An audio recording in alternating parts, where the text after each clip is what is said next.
Self induction. This is a property related with the coil. Suppose you have a coil and the current flowing through it is changed. When the current passing through the coil will change, induced current is developed in it. But that current always opposes, as you already know, according to Lenz's law, induced current will always oppose the main cause producing it. When the current is increasing, main current is increasing in the coil just after switching on, one current will be developed here that will oppose the main current increasing. That's known as inverse current.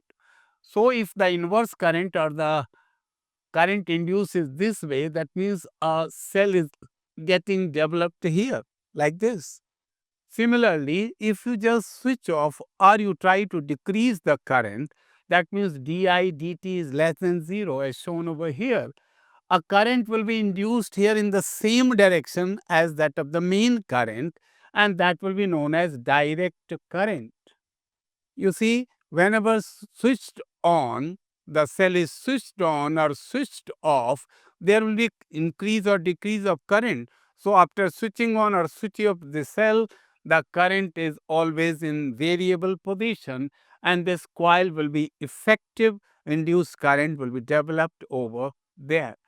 Whenever we switch off the bulb, because of this process, you see, for a moment, that bulb glows even more, producing more brightly, more intensity becomes for a moment. Sometimes bulbs get fused also after switching off. This is the main reason. And you see, when the coil is there in the circuit and switched on, circuit is switched on, soon after switching on the cell, current will start increasing. The induced current will oppose it. For a moment, quite in the beginning, the current just starts from 0, whereas you have applied the whole voltage. That means the current is lagging the voltage by 90 degrees. It's a point to remember. In the coil, the current always lags the voltage by 90 degree. You see, the flux related with the coil depends on the current. This could be written as N phi equal to Li. This L is called self inductance of the coil. You know Faraday's second law, N d phi dt. In place of N phi, you could write Li. This relation becomes L di dt. So, self inductance, this L, this is equal to that EMF which is produced when current changes at the rate of 1 ampere per second. You could also say that self inductance is equal to the flux associated with the whole coil when current of 1 ampere flows through it. But we have to remember that when there is no change in current in the coil, E will be equal to 0. That means it will behave simply like a copper wire. The whole function of coil will ceases to be when there is no change in current, means constant current flowing through the coil. It's behaving like a simple connecting wire.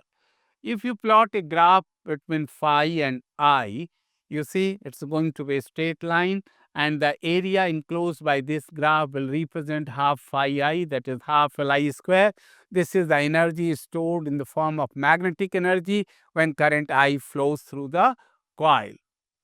This value is going to be half Li square. I have tried to show here that current is lagging behind the voltage. Current is lagging here by 90 degree. Important notes here I have shown you that if the coil is not having any cross section, then also no flux will be associated, because flux depends on B and A both. Coil is not having sufficient area, then in that case there will be no flux, and this will again not be like a inductor.